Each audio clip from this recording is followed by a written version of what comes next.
Vidéo sur le yield management. Donc dans la tarification en hébergement, on va surtout retrouver les pratiques du yield. Dans la pratique du yield, le dirigeant va se poser la question de savoir à combien il va vendre ses chambres. L'objectif, c'est d'optimiser les ventes en fonction de l'arrivée du client. Donc de ne pas forcément vendre une chambre toujours au même tarif, ici par exemple 100 €, mais de pouvoir faire varier ce prix pour attirer une clientèle qui n'existe pas, ou facturer de manière plus optimale quand il y a un nombre de clients important. Nous allons donc voir qu'est-ce que le yield avec une définition, pourquoi est-ce que c'est intéressant d'utiliser le yield en hôtellerie et quels sont ses objectifs. Nous verrons ensuite la mise en place du yield en hôtellerie avec les étapes du yield et les risques. Et ensuite, on verra les différents termes et notions importantes relatives au yield et notamment les différents termes que l'on utilise. On terminera par des exemples et un lexique. Donc tout d'abord, qu'est-ce que le yield management? On vous propose plusieurs définitions du yield. À vous de voir celle qui vous semble la plus facile à retenir. Donc le yield, c'est tout d'abord un ensemble de techniques qui va permettre de prévoir la demande.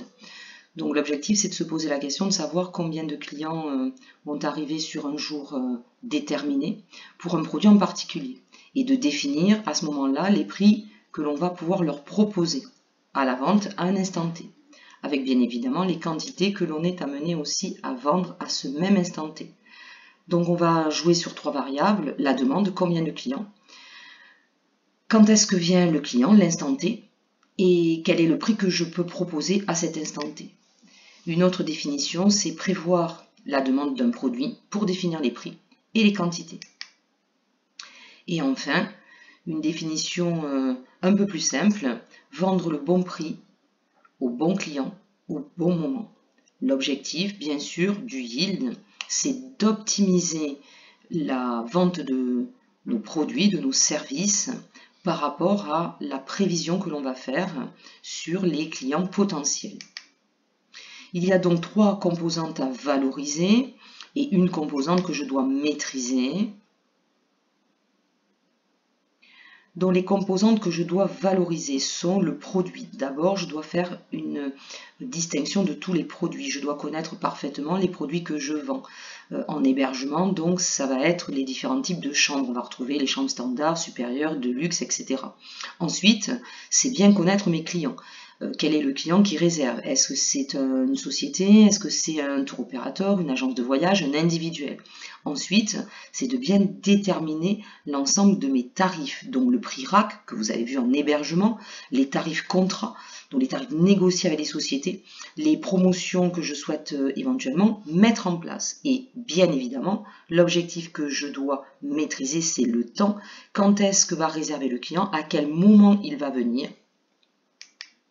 Alors en pratique, le yield consiste à vendre ses chambres au prix le plus élevé lorsque la demande est forte. En effet, si j'ai un hôtel de 50 chambres, j'ai 100 clients qui veulent venir sur un même jour, je peux me permettre d'augmenter mes prix et de vendre ma chambre à la personne qui est prête à payer le prix le plus élevé. À l'inverse, lorsque la demande est faible, je vais baisser mes prix, ce qui va me permettre d'attirer une clientèle qui est sensible aux tarifs et qui va se déplacer éventuellement parce que les prix sont bas alors qu'elle ne l'aurait pas fait si j'avais maintenu le niveau de prix classique dans l'entreprise. Les synonymes du yield, alors le yield à la base, il est issu des compagnies aériennes qui voulaient optimiser le nombre de places assises dans un avion car il y a quand même des charges fixes très importantes quand on fait décoller un avion. Donc l'objectif, c'est d'arriver au seuil de rentabilité. Donc on appelait ça le yield management, mais on est dans une pratique qui date d'une trentaine d'années. À l'heure actuelle, on parle plutôt de revenu management. Pourquoi le revenu management? Parce que l'objectif, c'est de déterminer le revenu, c'est-à-dire l'ensemble du prix payé par le client. En effet, un client peut venir dans mon établissement, payer sa chambre 90 € et ne consommer qu'une nuitée. A l'inverse, un autre client peut avoir négocié sa chambre à 80 €, mais je sais qu'il va consommer de la restauration, du petit déjeuner, du spa, etc. Donc en réalité, c'est le revenu client que je vais regarder et pas uniquement le prix qu'il a payé pour sa chambre. Et en français, le terme qu'on utilise pour revenu management, c'est la tarification en temps réel. L'objectif, bien sûr, du revenu management, c'est la gestion optimale des capacités. Si j'ai 100 chambres, comment je peux gérer au mieux ces 100 chambres, à qui je vais les vendre, et est-ce que je ne vends que des chambres ou qu'est-ce que je peux vendre d'autre au client qui va réserver. Alors pourquoi est-ce que c'est intéressant d'utiliser le yield? On disait tout à l'heure que le yield a été inventé par les compagnies aériennes. Mais comme les compagnies aériennes, l'hébergement est confronté à la même problématique. On a un produit périssable, non stockable. Aujourd'hui, j'ai 100 chambres à vendre. Demain, j'en aurai pas 200. Tous les jours, je n'ai que 100 chambres pour le jour en question. J'ai une capacité qui est fixe ou contrainte, 100 chambres. J'ai des charges fixes qui sont élevées. Et j'ai des charges variables qui sont faibles. Les charges fixes sont élevées. Pourquoi? Parce que j'ai des charges de structure, parce que j'ai du personnel à payer, parce que j'ai des amortissements.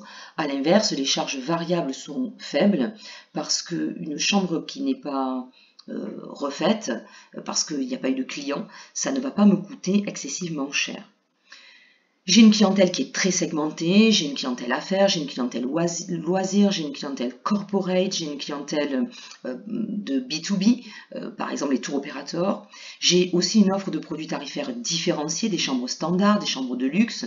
Il y a une augmentation de la concurrence et des consommateurs qui regardent de plus en plus les tarifs proposés par les concurrents.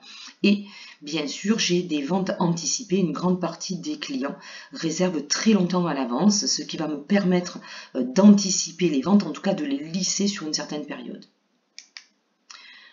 Schéma récapitulatif du yield avec les objectifs du yield. On peut s'apercevoir qu'on retrouve vraiment la démarche mercatique. Pourquoi? Parce qu'on est amené d'abord à faire une analyse interne. On est aussi amené à faire une analyse externe avec l'étude de la concurrence, de la demande et de l'environnement. Et tout ça va me permettre de prendre des décisions. Au niveau de l'analyse interne, il va falloir faire un historique de l'hôtel, les statistiques. Donc on a des logiciels de yield qui me permettent de savoir que l'année dernière à telle époque et l'année d'avant à telle époque, voilà les statistiques de vente qui étaient venues, à combien on avait proposé, à quel prix tel type de clientèle avait payé. Donc l'objectif du yield, c'est vraiment de travailler avec des statistiques. Le travail de yield manager, c'est un travail de statisticien et on travaille avec des logiciels de statistiques très pointus, très performants. Une fois que je connais parfaitement l'analyse interne de mon entreprise, je vais bien évidemment m'attacher aux 3 éléments d'étude du marché.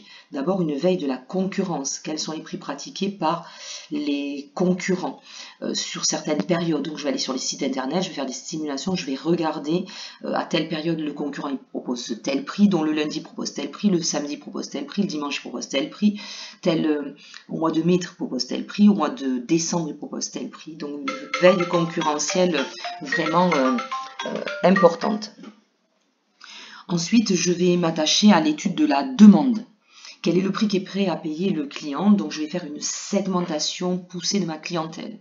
La clientèle d'affaires, son objectif, c'est d'avoir une chambre pour une date donnée. Pourquoi? Parce que le client d'affaires, il a un rendez-vous, il a une réunion, il ne peut pas déplacer cette réunion ou son rendez-vous.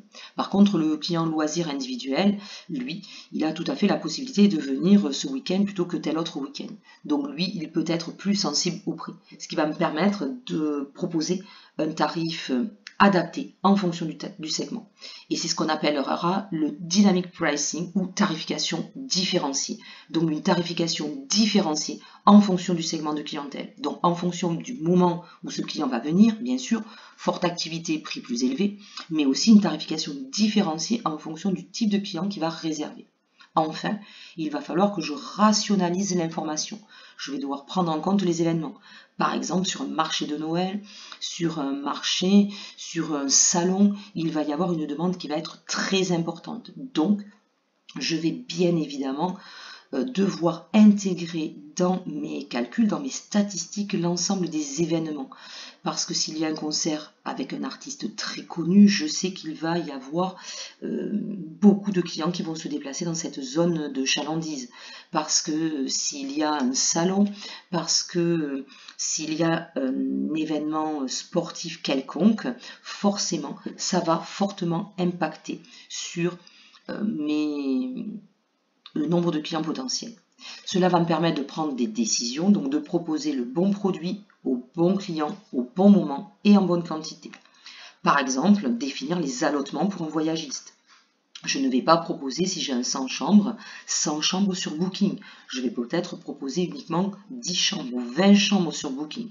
Donc c'est le yield manager qui va décider l'allotement, c'est-à-dire la quantité de chambres qu'il va proposer à tel ou tel type de voyagiste d'OTA, d'Online Travel Agency, ou d'autocariste par exemple. L'objectif, je le rappelle, la gestion optimale des capacités pour optimiser les revenus de l'entreprise. Planifier les commandes, gérer le personnel, savoir combien de personnes je vais avoir besoin à telle période de l'année. Donc, la question qui se pose au yield manager par exemple. Il y a un client groupe qui m'appelle. Un client en groupe, je suis sur Toulouse, j'ai un 100 chambres et ce client groupe veut réserver pour le mois de novembre de l'année prochaine et il me réserve 80 chambres. 80 chambres, je vais regarder dans mon planning du mois de novembre et je m'aperçois qu'au mois de novembre, pour l'instant, je n'ai aucune chambre. Je suis sur la région toulousaine, donc je sais que sur Toulouse, en général, la semaine, je n'ai pas de mal à remplir. J'ai un taux d'occupation qui est relativement satisfaisant. Par contre, le week-end, ce taux d'occupation, il est faible. Et ce client, justement, c'est un groupe loisir qui veut venir le week-end. Donc, ça semble fort intéressant. Mon tarif moyen sur cette période, il est de 80 €. La personne essaie de négocier un tarif à 70 €. Ça semble très intéressant car en général, sur ces tarifs négociés, je suis plutôt à 60 €, voire 55 €. Est-ce que j'accepte ce client? Non, parce qu'il va d'abord falloir que je regarde les statistiques de l'hôtel sur cette période de l'année. Il va aussi falloir que je regarde au niveau de l'environnement. N'y a-t-il pas sur ce week-end un salon important? N'y a-t-il pas une compétition sportive importante ou bien un spectacle qui va capter un grand nombre de consommateurs?